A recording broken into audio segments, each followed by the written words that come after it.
센베츠가노 안녕하세요. 몽골어 신민선 선생님입니다. 자, 오늘은 5월 캠프를 준비하기 위해서 영상을 준비했는데요. 오늘은 몽골의 문화유산에 대해서 살펴보려고 합니다. 자, 문화유산이라고 하면은 여러분들이 많이 들어본 것도 있고 잘 들어보지 못했던 것도 있을 것 같아요. 그리고 몽골에는 어떤 문화유산이 있지? 라고 생각하실 수도 있어요. 그래가지고 오늘 배울 내용에 대해서 먼저 살펴보도록 하겠습니다. 자, 첫 번째로 우리가 문화유산, 유산이란 무엇인지 한번 살펴볼 거예요. 그 다음에 두 번째로 몽골의 주요 문화유산에는 무엇이 있는지. 자, 세 번째로 몽골의 유산 보호 정책. 자, 몽골에 많은 유산이 있는데 이걸 어떻게 정부에서 보호하기 위해서 노력하고 있는지 살펴보겠습니다. 자, 마지막으로는 관련 몽골어 표현을 살펴보겠습니다. 제가 설명드리고 싶은 게 너무나도 많은데 그래도 캠프를 위해서 꼭 알아둬야 될 몽골어 표현 몇 가지 좀 살펴보면서 마무리해 보도록 할게요. 자, 그러면 처음에 우리가 살펴볼 내용은 유산입니다. 자, 유산이라고 하면은 제가 사전에 있는 정의를 가져왔어요. 죽은 사람이 남겨놓은 재산, 앞 세대가 물려준 사물 또는 문화라고 얘기를 하는데 우리가 유산이라고 흔히 생각하면은 우리 가족 개념으로 많이 생각을 하는 것 같아요. 그래서 돌아가신 분이 남긴 것들, 돈 이런 거 위주로 많이 생각하실 것 같은데 꼭 그럴 뿐만 아니라 우리 한국 사람들이, 우리의 조상들이 남겨놓은 문화재, 그리고 문화, 기술 같은 것도 모두 다 유산이라고 할 수가 있습니다. 그래서 우리가 선조로부터, 조상으로부터 물려받아서 오늘날 그 속에 살고 있죠. 그리고 그 유산을 우리가 잘 누리고 있다가 후손들에게 물려주어야 합니다. 이런 것들을 다 유산이라고 할 수 있습니다. 자, 이 유산은 한번 오랫동안 계속 이어져 오는 것이기 때문에 대체할 수 없는 우리들의 삶과 영감의 원천이다 라고 이야기를 하고 있습니다. 자, 유산의 종류는 이렇게 세 가지가 있어요. 세계유산, 무형문화유산, 그리고 세계기록유산이 있습니다. 자, 근데 세계유산에는 세 가지로 나눌 수가 있어요. 뭐가 있죠, 여기? 문화유산, 자연유산, 복합유산. 이렇게 세 가지로 나눌 수가 있습니다. 자, 그러면 구체적으로 세계유산이 무엇인지, 그리고 무형문화유산이 무엇인지, 세계기록유산이 무엇인지 선생님과 함께 살펴보도록 할게요. 자, 세계유산입니다. 자, 세계유산은 미래 세대에 전달할 만한 인류 보편적 가치가 있는 자연이나 문화를 보존하기 위해 유네스코가 지정하는 유산이다 라고 얘기가 되어 있어요. 자, 이것은 지금까지 계속 전해져 왔는데 이거를 꼭 국가뿐만 아니라 전 세계적으로 보존할 필요가 있겠다라는 것인데, 자, 여기에는 자연도 포함이 되고요. 그 다음에 문화, 우리가 생각하는 유적지 같은 것들 있죠. 이런 것들도 다 세계유산에 포함이 된다고 보시면 됩니다. 그래서 우리가 흔히 생각하는 피라미드, 스핑크스, 자, 이런 거대한 유적지 같은 거 있죠. 이런 것들은 문화유산에 포함이 됩니다. 그래서 건축물이라든지 조각 및 회화, 그림 같은 것도 포함이 될 수 있어요. 그리고 고고학적 성격의 유물과 구조물, 우리가 생각하는 그 거대한 문화재들, 그런 것들 있죠. 그런 것들을 우리가 일반적으로 문화유산이다라고 생각을 하시면 될 것 같아요. 자, 두 번째로 보시면 자연유산입니다. 자, 세계유산에는 그런 유적지 말고도 자연물도 포함이 된다고 말씀을 드렸어요. 그래서 자연기념물이라던가 동물, 식물의 생식지, 그죠? 포유류나 이런 것들이 되게 희귀한 생물이에요. 그래가지고 혹시나 멸종되지 않을까 잘 보호해야 될 것들, 그런 것들이 포함이 되기도 하고요. 그 다음에 이런 자연지역, 넓은 광범위한 지역까지도 함께 포함을 시킬 수가 있습니다. 자, 이런 것을 자연유산이라고 해요. 자, 마지막 세 번째는 복합유산입니다. 자, 복합유산은 말 그대로 문화유산과 자연유산의 특징을 동시에 충족합니다. 자, 자연적으로 보호할 만하고 그 다음에 거기에 좀 보호할 만한 유적지, 유물들 같은 게 같이 있어요. 같이 있어서 한꺼번에 보호할 만하다. 그래서 복합유산이라고 합니다. 자, 그래서 이렇게 보시면 세 가지가 있죠. 문화유산, 그 다음에 자연유산, 그리고 복합유산 세 가지로 나눌 수 있다. 그리고 세계유산에는 꼭 유적지 같은 것만 포함이 되는 것이 아니라 자연기념물 같은 자연도 함께 포함이 된다는 것을 기억하시면 좋겠습니다. 자, 그 다음에 이제 무형문화유산에 대해서 보려고 해요. 자, 말 그대로 형태가 없습니다. 이거를 우리가 무형문화유산이라고 하거든요. 자, 어떠한 기술이라든지 그 다음에 공예품, 음악 같은 것들 있죠. 그런 거 만들거나 연주하는데 어떤 기술이 필요합니다. 그리고 지식이 필요합니다. 자, 이거를 눈에 보이지 않기 때문에 어떻게 보호해야 될지 되게 애매할 수가 있어요. 이것도 유산인가? 라고 생각할 수 있는데 이것도 우리가 유산이라고 합니다. 자, 그래서 범위가 굉장히 넓어요. 우리가 잘 알고 있는 전통음악이나 무용, 춤, 연극 등 같은 것도 무형 문화유산에 포함이 되고요. 그 다음에 어떤 그림을 그릴 때 쓰는 기술, 그 다음에 한의학 지식, 그리고 농경, 어떻게 목축업을 하는지, 농사를 짓는지 이런 지식들 같은 것도 포함이 되고요. 그 다음에 전통 생활 습관, 자, 김치 만들기라든지, 아이락 만들기, 그 몽골의 마유주 있죠? 이런 것들도 어떻게 만드는지 기술이 되게 중요해요. 이런 것들은 그냥 혼자서 내가 배울 수 있는 게 아니라 누군가한테서 배운 다음에 그것을 쓰고 그리고 후손들에게 알려주어야 합니다. 자, 이러한 기술들이 다 무형 문화유산에 또 포함이 됩니다. 자, 그 다음에 전통 놀이처럼 우리 샤가이 놀이 있죠? 그런 놀이, 아니 윷놀이 같은 것들도 이거 사실 형태가 있다고 하기에는 좀 애매해요. 그 다음에 자연이나 우주에 관한 지식 및 관습. 자, 우리가 몽골의 대표적인 구비문학 중에 하나, 세상에 세 가지가 있죠. 그래서 세상의 이치에 대해서 삼행으로 만들어준 그 시가 있어요. 그 시 같은 것도 우주나 자연에 대한 어떤 지식을 이렇게 전승시키기 위해서 노력하는 어떠한 구비문학의 한 형태인데 이것도 무형 문화유산이라고 할 수 있습니다. 자, 이런 무형 문화유산의 특징이라고 보면은 세대와 세대를 거쳐 전승된다. 자, 누군가한테 배워야 됩니다. 조상들이 열심히 익힌 그 기술을 우리가 배우고 그리고 우리가 그 기술을 잘 익혀서 밑으로 또 전승을 시키는 거죠. 자손들에게 전승을 시키게 되는데 자, 이 과정에서 그대로 전승시키는 것은 되게 어렵습니다. 왜냐하면 그 상황에 따라서 이 기술은 조금 더 많이 쓰일 수도 있고 아니면 더 좋은 기술을 우리가 깨달아가지고 거기에 맞게 조금 더 바뀔 수도 있습니다.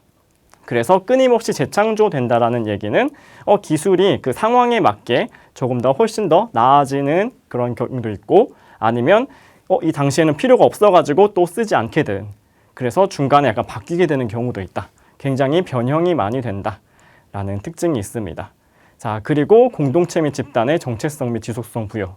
자, 이 말은 같이 한국 사람이라면 몽골 사람이라면 이러한 기술은 익혀야 된다. 이런 지식을 알고 있어야 된다라는 소속감을 가지고 오게 되죠. 그리고 전 세계적으로 봤을 때는 문화 다양성이나 인류 창조성 증진 같은 다양한 역할을 수행하게 됩니다. 자, 마지막으로 볼 것은 세계 기록유산입니다. 자, 기록이라는 거, 기록만 생각하면 어떤 문서 같은 것만 있다라고 생각을 하실 수 있는데요. 맞아요. 거기에 있는 기록. 어떻게 기록했는지 그 정보도 되게 중요하고요. 그 다음에 그 정보를 어디에 썼는지, 종이에다 썼는지, 아니면 영상인지, 비디오인지, 그림인지, 이것에 따라서 또 다를 수가 있어요. 그래서 기록유산이라는 건 그냥 어떤 문서인가, 서류인가? 라고만 생각하지 마시고 거기를 담고 있는 그 매개물에도 굉장히 중요한 역할을 수행한다라고 보시면 좋겠습니다. 자, 그래서 이게 전 세계적으로 좀 보존할 만하다. 그 당시에 사회상을 잘 담고 있거나 그 다음에 어떤 문화적인 측면, 기술을 잘 담고 있거나 되게 다양한 형태로 담고 있는 것들이 있는데 자, 그런 것들을 미래 세대에 오래오래 좀 보존하면 좋겠다라는 의미에서 세계의 기록유산을 유네스코에서 지정을 했습니다. 그래서 문화적 다양성을 보여주기도 하고 모든 사람이 이것에 대해서 알고서 그 지식을 또 습득하고 접근할 수 있도록 노력을 하고 있어요.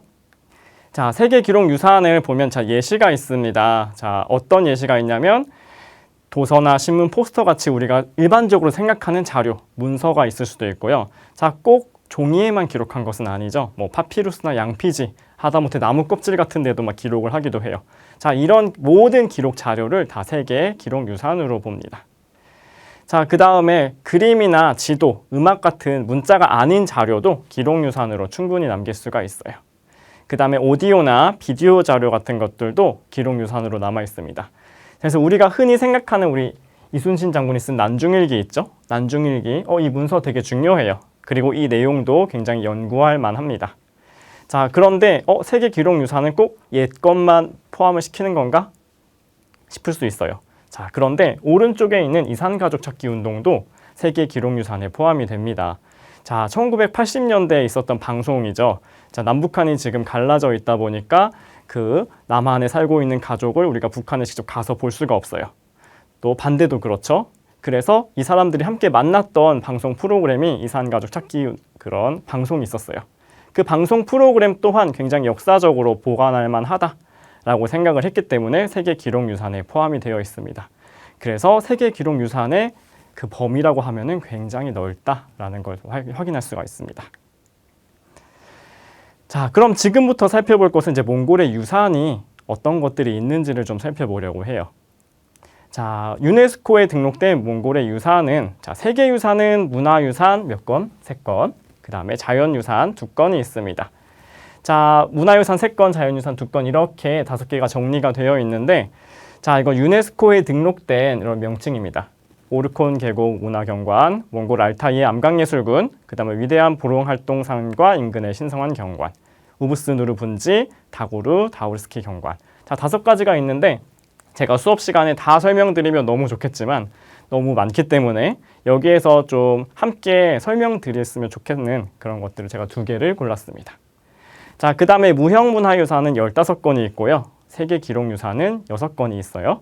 자, 이것도 다 설명드리면 너무 좋겠지만 다 설명할 수가 없어가지고 한번 유네스코 홈페이지에서 여러분이 찾아보시면은 네, 영상 끝나고 한번 찾아보세요. 그러면 훨씬 좀 더 도움이 될 겁니다. 자, 그러면 몽골의 문화유산에서 자, 오르콘 계곡 문화경관에 대해서 살펴볼게요. 자, 오르콘 사실 어르헝이라고 하죠, 몽골어로는. 자, 이 지역이 어디 있냐면 여기에 있습니다. 자, 여기 몽골의 중부지방이에요. 자, 초원이 있고 강이 있습니다. 자, 그러다 보니까 이 지역은 유목문화를 잘 보여주는 지역이에요. 초원이 잘 조성되어 있고요. 그 다음에 강이 흐르고 있기 때문에 물이 풍부합니다. 그래서 유목하기 굉장히 좋다라는 특징이 있어요. 자, 그 다음에 동서 문명이 교차하는 지역이란 얘기가 있는데 자, 예전에 돌궐 지역이 여기에서 이제 나라를 형성해서 많은 이제 교류가 있었어요. 그리고 옛 몽골 제국의 수도 하라호름, 네, 카라코름이라고도 하죠. 이 지역이 여기에 있습니다. 그러다 보니까 상대적으로 굉장히 많은 문명이 교차하는 지역이었어요. 그래서 다양한 문화가 보존할 만하다라고 해서 이 전체 지역을 문화경관으로 만들었습니다. 자, 뒤에 보시면 사진이 이래요. 되게 초원이 잘 이루어져 있고 목축업, 자, 양떼가 많이 있고 저기 멀리 보면은 강이 있습니다. 자, 이렇게 목축업을 하기에도 굉장히 적합하고 자, 몽골에서 그 유목이 굉장히 중요하잖아요. 목축업이 되게 중요한데 이거를 할 만한 가장 적합한 지역이었던 것이죠. 그래서 이 지역을 보존할 만하다. 그래서 세계유산으로 지정했습니다. 자, 그 다음에 2번째, 자, 오브스노르. 자, 사실 옵스노르죠. 자, 노르라고 하면은 호수예요. 자, 우리가 호수 중에 흡스골 호수는 정말 많이 알고 있는데 옵스노르는 잘 모를 것 같아요. 자, 몽골에서 가장 큰 호수 하면은 옵스노르입니다. 옵스호인데 자, 몽골의 북부 지방에 위치한 호수예요. 자, 옵스아이막에 있어요. 자, 그런데 특징이 수심이 굉장히 얕고 염소입니다. 네, 짠물이에요. 그래서 흡수골호에 비해서 잘 알려지지는 않았습니다. 그리고 북쪽에 있다 보니까 굉장히 연교차가 심한 지역이에요. 그래서 굉장히 추운데 그리고 염소다 보니까 굉장히 다양한 생태계가 잘 보존이 되어 있고 그 다음에 습지가 있습니다. 그리고 보호해야 될 다양한 동식물들이 많이 살고 있어가지고 이 옵스노르 그 근처를 전부 몽골의 이제 세계유산으로 등재를 시켰습니다. 자, 모습을 보면 어떻게 돼 있냐면 이렇게 돼 있어요. 우리가 생각하는 되게 맑은 호수, 흡수골호 같은 느낌은 안 들고 굉장히 얕고 주변에 습지가 되게 잘 발달된 걸 볼 수 있습니다. 자, 그러다 보니까 굉장히 특이한 독특한 생태계를 갖추고 있는데 이 생태계를 잘 보존해야 될 필요성이 있기 때문에 이 지역을 이제 세계유산으로 등재했다라고 생각하시면 됩니다. 자, 그 다음에 이제 무형문화유산 쪽으로 한번 가볼게요. 자, 몽골의 무형유산 우리 흠이라는 걸 좀 알아보려고 하는데 자, 흠이는 몽골의 전통 창법이에요. 자, 원래 서부 알타이 산맥의 지역에서 전통 창법이었는데 자, 이게 동시에 2개의 다른 목소리를 냅니다. 그리고 자연의 소리, 약간 새소리 비슷하다고 얘기를 하는데 새소리를 흉내낸 이런 2가지 소리를 동시에 내서 화음을 이루거든요. 이거를 흠이라고 합니다. 자, 근데 무형문화유산은 이게 누가 알려주고 그걸 배워가지고 계속 이제 연행을 한다 그래요. 그러니까 악기는 연주한다고 하는데 이런 흠이, 가창 같은 것은 연행한다고 얘기를 하거든요. 그래서 몽골의 다양한 행사에서 연행하는 예술인데 이제 문제는 이제 현대에 갈수록 이거를 배우고자 하는 사람들이 많이 줄어들기 시작했습니다. 그래서 이 예술이 사라질 위험에 처해 있어가지고 이제 흠이를 보존해야겠다 해서 이제 세계 무형문화유산에 포함을 시켰습니다. 자, 이렇게 보시면 제가 영상으로 보여드리면 너무 좋겠지만 여기서 이제 들려드릴 수가 없어서 한번 이제 유튜브에 한번 검색해 보시면은 여러분들이 찾을 수 있습니다. 동시에 두 가지 목소리가 나오는 굉장히 독특한 창법을 구사를 하고요. 이렇게 몽골 전통 옷을 입고 그 다음에 뭐 마두금 같은 몽골 전통 악기를 연주하면서 흠이를 같이 연행을 하게 됩니다. 자, 어떻게 특이한 그런 가창법을 구사하는지는 한번 여러분들이 이제 이 수업이 끝나고 찾아보시면 좋을 것 같아요. 자, 그 다음에 마지막으로 기록유산이 있죠. 자, 기록유산 알탕토치. 자, 알탕터치인데, 자, 알탕이라는 말은 황금이죠. 황금이고, 자, 터치라고 하면은 어떻게 간략하게, 간략한이라는 의미를 가지고 있어요. 자, 근데 알탕터치. 자, 황금사라는 얘기는 도대체 무슨 책인지 한번 설명을 드릴게요. 자, 이 책은 칭기스칸 시대부터 링당칸까지 13세기부터 17세기의 몽골과 인근 국가의 역사를 보여주는 서책입니다. 자, 몽골은 유목문화이기 때문에 어떤 문서 같은 걸 만들다거나 기록을 하는 문화가 크게 발달하지 못했어요. 좀 구비 전승하는 문화가 많이 있는데 그러다 보니까 그 당시에 몽골 제국의 역사에 대해서 많이 서술한 책이 없는데 자, 드문 책 중에 하나입니다. 이러한 역사를 잘 보존했기 때문에 이 책을 이제 세계 기록유산으로 남겨서 이제 길이 보존해야겠다라고 이제 생각을 하고 있어요. 그래서 특히 몽골 문자로 기록된 몽골 역사서다라는 것도 되게 중요합니다. 자, 몽골 비사도 있어요. 자, 몽골의 비밀스러운 역사라는 책이죠. 몽골 비사는. 그런데 이 책에도 물론 몽골 역사가 다루어져 있지만 몽골 문자로 기록된 책은 지금 발견되지 않았습니다. 그래서 굉장히 좀 어려운 상황에 있는데 그 중에서도 몽골 문자로 기록된 몽골 역사서라는 이 알탕톱치를 보고 그 당시에 어떻게 몽골 사람들이 살았는지, 몽골의 역사가 어떠했는지에 대해서 잘 살펴볼 수 있는 귀중한 연구 자료가 되고 있어요. 자, 그래서 보시면 전통 몽골 문자, 몽골 비칙으로 이렇게 써져 있는 거를 보실 수가 있어요. 지금 몽골 국립도서관에 보관 중이고 이 책은 한국어로도 번역이 되어 있어가지고 도서관 같은데 이제 알탕톱치 황금사라고 검색을 해보시면은 직접 읽어보실 수가 있겠습니다.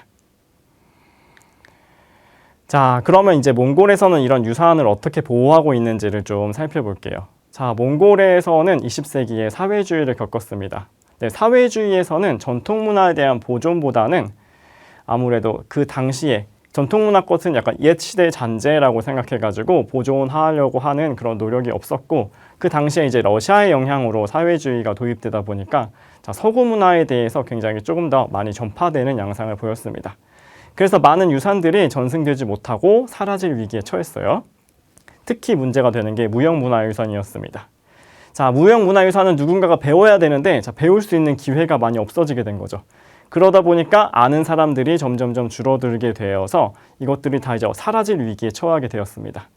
그래서 몽골이 이제 사회주의가 끝나고 1990년 이후부터는 전통문화 보존을 위해서 굉장히 큰 노력을 하기 시작해요. 뭐 이렇게 문화유산법을 제정하던가 무형문화유산센터를 설립하거나 이렇게 다양한 노력을 하게 됩니다. 자, 몽골은 유산을 어떻게 분류하냐면 유형문화유산, 자, 동산 및 부동산이 있는데 자, 움직이는 것과 움직일 수 있는 것, 그 다음에 움직일 수 없는 것들, 그런 유적지 같은 거 있죠. 여기를 포함을 시키고 그 다음에 무형문화유산, 기록문화유산 이렇게 세 가지로 나누어서 보고 있습니다. 자, 그래서 몽골 정부에서 어떤 노력을 하고 있냐면 다양한 문화유산을 어떻게 하면 좀 잘 찾고 연구하고 분류하고 홍보할 수 있을지. 자, 그 다음에 몽골 문자로 또 몽골어로 기록된 여러 가지 그런 유물들 같은 것, 그 다음에 역사를 잘 연구하고 발전시키는 것, 그 다음에 이런 문화유산이 혹시나 외부로 반출되거나 사라질 수 있을까봐 자, 이런 것도 크게 문제가 되겠죠. 없어지게 되면은 더 이상 이걸 찾을 수가 없어요. 그래서 이러한 문제들을 잘 막기 위해서 많은 노력을 하고 있습니다. 자, 그리고 아무래도 무형문화유산에 대한 보호가 좀 많이 부족했다 보니까 자, 이런 유산에 대해서 목록을 작성한다든지 아니면 네트워크를 구축해가지고 어떤 기관과 잘 협력을 하고 그 다음에 실제 이제 몽골 땅이 너무 넓잖아요. 그래서 그 넓은 땅에 다 방문해서 현지 조사를 실시해서 그러한 뭐 유물들이나 유적들이 잘 있는지 훼손되지는 않았는지 계속 주기적으로 확인을 하고 자, 그 다음에 다른 국가들과 협력 사업을 시행합니다. 그래서 한국들의 이제 문화재 기술, 보호 기술 같은 거 함께 배우면서 어떻게 하면은 문화재를 잘 보호할 수 있을까 이거에 대해서 함께 또 살펴보고 있습니다. 그래서 특히 몽골은 무형문화유산에 대한 좀 보존이 많이 어려워서 사회주의를 겪으면서 그래서 그 무형문화유산을 잘 목록을 작성해서 올해 전승시키기 위해서 크게 노력하고 있다라는 것도 같이 기억해 주시면 좋겠습니다. 자, 마지막으로 이제 주요 단어를 살펴보려고 해요. 자, 문화재, 문화유산과 관련된 주요 단어를 볼게요. 자, 첫 번째 단어는 읍이란 단어입니다. 자, 읍은 유산이란 단어예요. 유산. 그런데 이걸 동사로 만들었어요. 읍루. 자, 이거는 유산으로 하다, 유산으로 만들다, 유산이 되다 라는 의미이고요. 자, 그 다음에 읍루레 하면은 유산으로 만들게 시키다, 유산으로 전승하다, 전승시키다라는 의미입니다. 자, 그래서 읍이라는 명사에서 읍루라는 동사가 나왔고, 그 다음에 사동 형태 읍루레 전승시키다라는 이렇게 세 가지 어휘를 같이 살펴보시면 좋을 것 같아요. 네, 그래서 내가 조상들로부터 읍루 유산을 받은 거죠. 읍루. 그 다음에 자손들한테 읍루레. 자, 유산으로 만들어서 전승시키다. 자, 이렇게 구분을 하시면 될 것 같아요.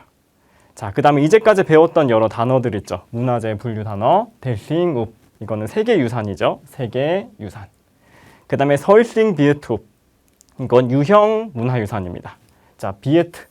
그 다음에 비에트 보스가 있는데, 자, 이거에 따라서 형태가 있는지 없는지가 구분이 돼요. 자, 보스라는 것은 없다. 이제 부정적인 의미를 얘기하는 거예요. 근데 비 하면은 몸이잖아요. 신체. 그래서 비에트 하면은 유형. 그 다음에 비에트 보스 하면은 형태가 없는 무형이라는 뜻이라고 생각하시면 됩니다. 자, 마지막 바림트.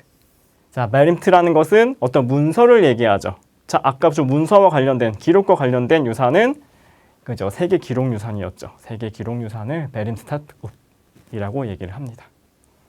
자, 읍은 유산이고, 자, 도르스갈 하면은 기념입니다. 기념물, 뭐 문화재 이런 것들이 포함돼요.